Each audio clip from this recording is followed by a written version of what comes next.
ಕರ್ನಾಟಕ ಸರ್ಕಾರದ ಪಂಚ ಗ್ಯಾರಂಟಿ ಯೋಜನೆಯಲ್ಲಿ ಒಂದಾದ ನಾರಿ ಶಕ್ತಿ ಯೋಜನೆಯ ಫಲಾನುಭವಿಗಳ ಸಂಖ್ಯೆ 500 ಕೋಟಿ ಗಡಿ ದಾಟಿರುವ ಹಿನ್ನೆಲೆಯಲ್ಲಿ ನಾರಿ ಶಕ್ತಿ ಸಂಭ್ರಮಾಚರಣೆಯು ಸುಳ್ಯದ ಕೆಎಸ್ಆರ್ಟಿಸಿ ಬಸ್ ನಿಲ್ದಾಣದಲ್ಲಿ ನಡೆಯಿತು.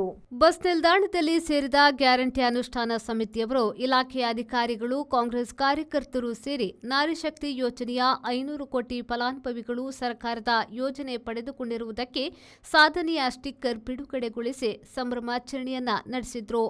ಅರ್ಚಕರಾದ ಶಿವಪ್ರಸಾದ್ ಕರಿಯಮುಲೆ ಪೌರೋಹಿತ್ಯದಲ್ಲೇ ಬಸ್ಗಳಿಗೆ ಪೂಜೆ ನಡೆಸಿ ಸಿಹಿ ಹಂಚಿ ಪಟಾಕಿ ಸಿಡಿಸಲಾಯಿತು.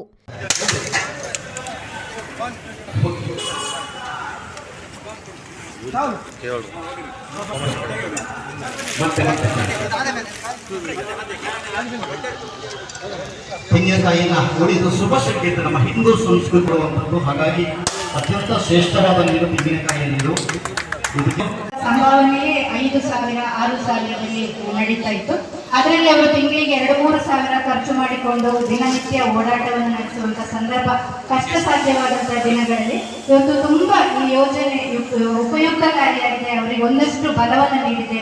ಅವರ ಸಂಸಾರವನ್ನ ನಿಭಾಯಿಸುವಲ್ಲಿ ತುಂಬಾ ನಿರ್ಗತಿಕ ಮಹಿಳೆಯರಿರಬಹುದು, ದಿನನಿತ್ಯ ಓಡಾಟಕ್ಕೆ ಕಷ್ಟಪಡ್ತಿರುವಂತವರು, ಹೂವು ಹಣ್ಣು ತರಕಾರಿಗಳ ವ್ಯಾಪಾರ ಮಾಡಲಿಕ್ಕೆ ಊರಿಂದ ಊರಿಗೆ ಬರುವಂತಹ ಮಹಿಳೆಯರಿರ್ಬೋದು, ಅವರಿಗೆಲ್ಲರಿಗೂ ಕೂಡ ಇವತ್ತು ನಮ್ಮ ಶಕ್ತಿ ಯೋಜನೆ ಒಂದು ಒಳ್ಳೆಯ. ಈ ಸಂದರ್ಭದಲ್ಲಿ ಅಧಿಕಾರಿಗಳಾದ ತಾಲೂಕು ಪಂಚಾಯತ್ ಕಾರ್ಯನಿರ್ವಾಹಕ ಅಧಿಕಾರಿ ರಾಜಣ್ಣ, ಕಂದಾಯ ನಿರೀಕ್ಷಕ ಅಭಿನ್ ರಂಗತ್ಮಲಿ, ಪ್ರಮುಖರಾದ PC Jayaram, Dhananjaya Adpangaya, KM Mustafa, Venkappagowda, Kanthi BS, Chethan Kajagadde, PS Gangadhar, Geetha Kolchar, Sundari Mundadka, Lalana Akkiyar, Vimala Prasad, Sujaya Krishna, Lissy Monalisa, K Gokul Das, guarantee ಅನುಷ್ಠಾನ ಸಮಿತಿಯ ಸದಸ್ಯರುಗಳಾದ ಭವಾನಿಶಂಕರ ಕಲ್ಮಡ್ಕ ಮತ್ತಿತರರು ಉಪಸ್ಥಿತರಿದ್ದರು. ಪುಷ್ಪರಾಜ್ ಶೆಟ್ಟಿ, ವಿ4 ನ್ಯೂಸ್, ಸುಳ್ಯ.